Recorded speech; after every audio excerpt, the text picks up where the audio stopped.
Aquacut Limited was established in the 1990s to pioneer using waterjet cutting technology to serve the building industry. Around 90% of our sales is to the building sector. I wish to explain how waterjet technology works, what the benefits are of using waterjet cutting, and illustrate just a small sample of some of the projects we've been involved in. What waterjet technology can do is limited by the imagination and allows creative individuals to differentiate their projects from the crowd.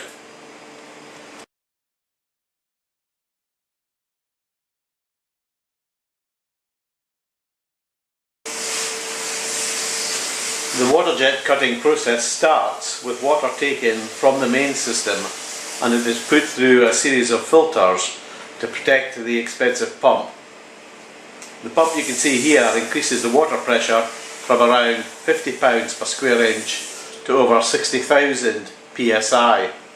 Some pumps will increase water pressure to over 100,000 psi. The pump is an expensive piece of plant that requires regular maintenance to keep it running smoothly. At Aquacut, we operate 2 waterjet tables and use less than a cubic metre of water per normal day.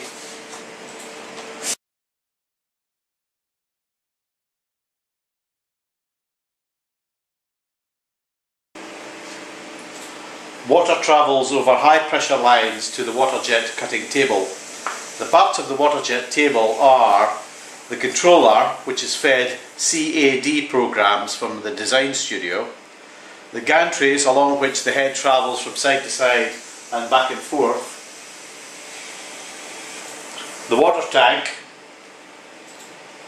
which has 4 main functions. It absorbs the materials being processed, it absorbs a lot of the noise, it captures the particulate from the cutting process, and it filters the particulate from the water runoff.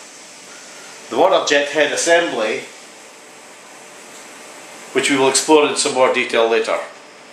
The machines are CNC controlled and are capable of cutting to fine tolerances of less than half. This is a close-up of the waterjet cutting head. The water comes in via the high pressure lines through here, where the water is arrested by a diamond in here. This diamond has a hole smaller than the thickness of a human hair. The water squeezing through the hole in the diamond creates a very fine beam of water. It passes into the focusing tube and draws in fine sand named garnet. This is the Venturi effect. The sand and water mix in the focusing tube and exit at around 3 times the speed of sound. The process is essentially high speed, high pressure sandpaper with the sand carried in water rather than paper. The cut width is around 1 mm wide, but that can be adjusted to a tighter cut or slightly fatter width depending on a client's needs.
Waterjet cutting can be excellent for cutting a variety of materials. You've seen the Waterjet in action, and this is the tile that was being cut. In effect, it gives a lovely clean edge along the cut side, so there's no chips or anything. Waterjet's also good for cutting old metals. This is a throwaway piece from a cord ring we supplied. We always start cutting in the throwaway piece of metal or stone or tile, as the initial punch through can create a small blip. Here we've got the Waterjet starting the cut here, travelling anti-clockwise, and the tail of the jet coming out here. It illustrates how regular the cut can be, very regular cogs here, for a reasonably thick piece of metal. We have cut stainless steel up to 5 inches or 128mm thick, so it's a huge piece of steel that the Waterjet can cut through. Some more stainless steel. This was some letters that we created for a house sign, unpolished stainless steel. Waterjet's cutting is extremely flexible in what it can achieve, and here we've got a couple of logos. This one in stainless steel is for the National Lottery. Again, you'll see the nice clean lines that are evident from the cut. And this one is for a well-known London store.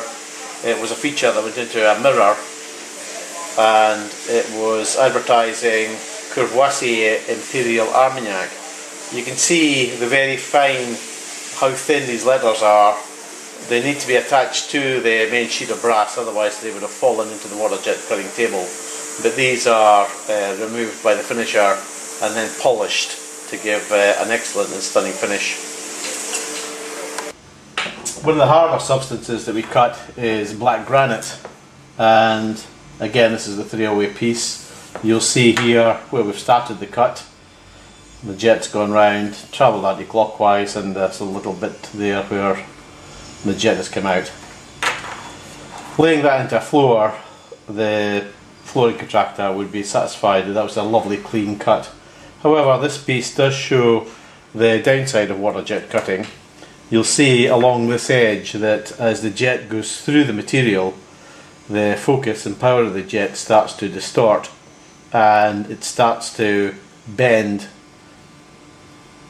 In effect, the tail of the jet, travelling this way, is struggling to keep up with the head of the jet here, hence the bend. We can overcome a lot of the distortion. Here's a thicker piece of material that we've cut on a much slower speed, so a lot of the distortion in the cut is actually removed. We can also produce mosaics, cutting regular squares and attaching these to sticky backed plastic film. This is an even more complex mosaic in which we've cut rectangles and squares in marble, and again assembled them with a clear plastic film, and these can be assembled on site in various ways to create attractive mosaic patterns.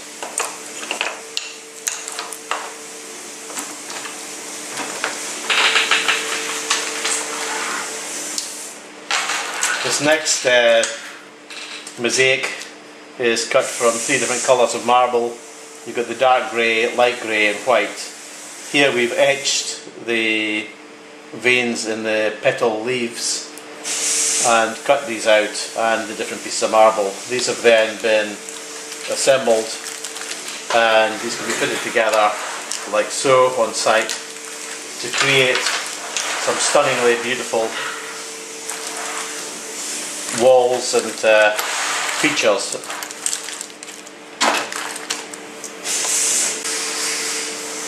Waterjets can cut through a significant thickness of material.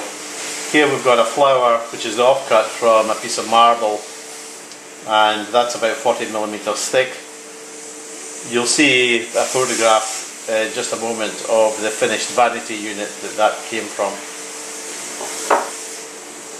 Here we've got a cutout from Jura limestone, and again you'll see a photograph of the finished piece that this came from. Again, it's about 40mm thick.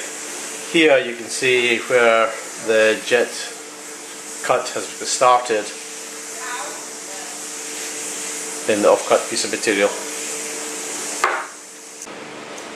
Here we can see just how intricate waterjet cutting can be. This is the work that the previous cut-off came from, and it would slot in just like that. One can see the delightful circles that have been cut, the beautiful arcs and the straight lines, and the regularity of the whole piece combines to something of considerable beauty.